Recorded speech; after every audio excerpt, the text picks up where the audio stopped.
This narration is brought to you by the kind courtesy of Dynamic Studio in Tema Newtown, KSO Creations in Kumasi, Nana Amwako. Special mention is made to Mr. Seta J for selling the idea to me. I am your narrator and my name is Aspect Obimpe Frimpong. I am from Ghana. You can reach me on phone on +233 24 88 11 138.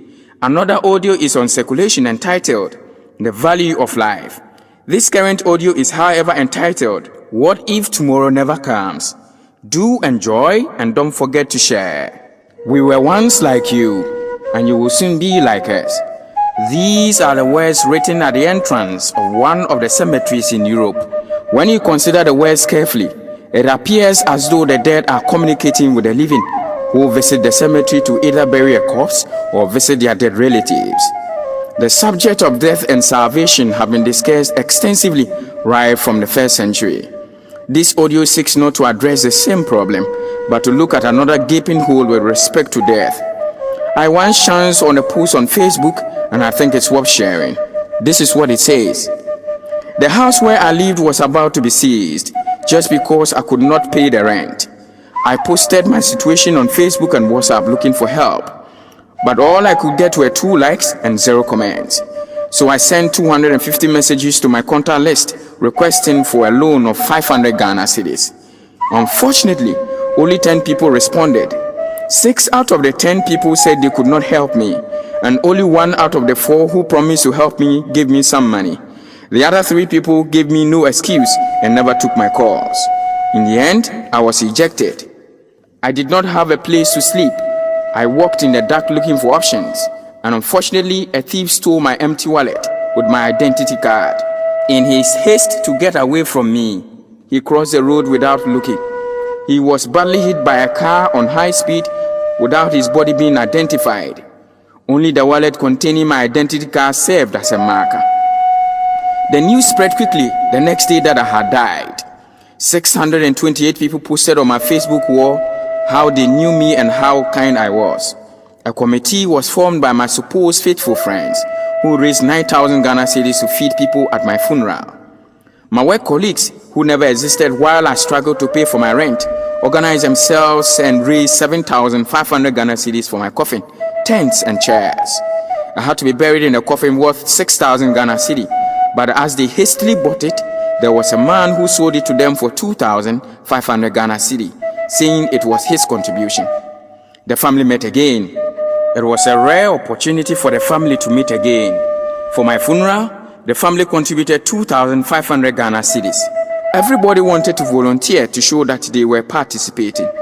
They printed t-shirts and polos for more than 1,500 Ghana cedis. Imagine the scene when I showed up on the day of my burial. In Ghana, Africa and some parts of the world, people celebrate the dead more than the living. In the illustration above, the same man who could not raise only 500 Ghana cedi for his rent while alive could raise a whopping 29,000 Ghana cedi while he was deemed dead. If we have the opportunity to help, why would we rather help the dead instead of the living? Every minute someone leaves this world behind, we are all in line without realizing it. We never know how many people are before us. We cannot step out of the line. We cannot avoid the line.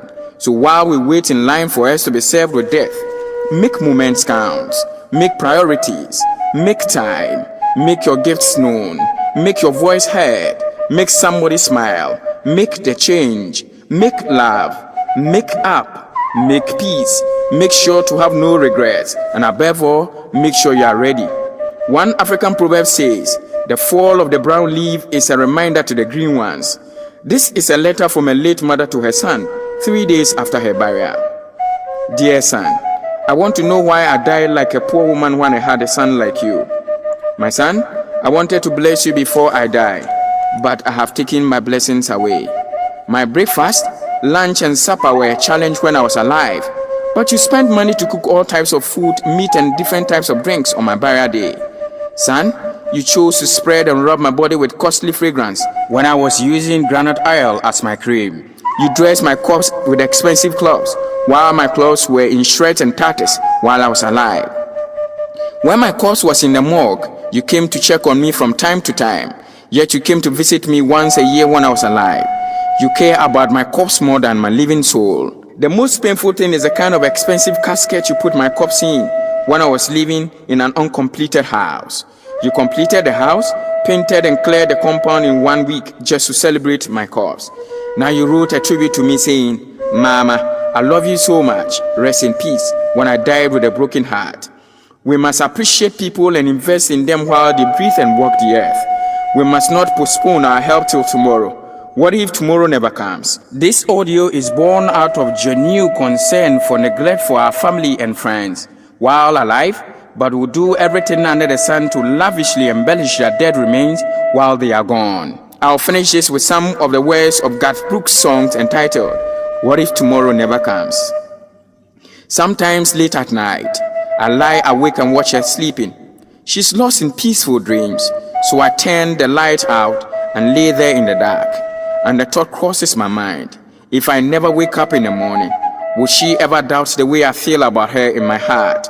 If tomorrow never comes, will she know how much I loved her? Did I try in every way to show every day that she's the only one? And if my time on earth were true, and she must face this world without me, is the love I gave her in the past going to be enough to last? If tomorrow never comes, so tell that special person that you love just what you are thinking of. If tomorrow never comes, I believe it is time to polish that life you left neglected. It is time to rise up to touch the life you left unattended to all this while. As we usher in a new year, make the living count more. Touch lives in all places. Be the reason the living will smile, but not the reason the dead will jubilate. Let us live lives that will help people who are alive more than those who are dead. Thank you for listening, and don't forget to share.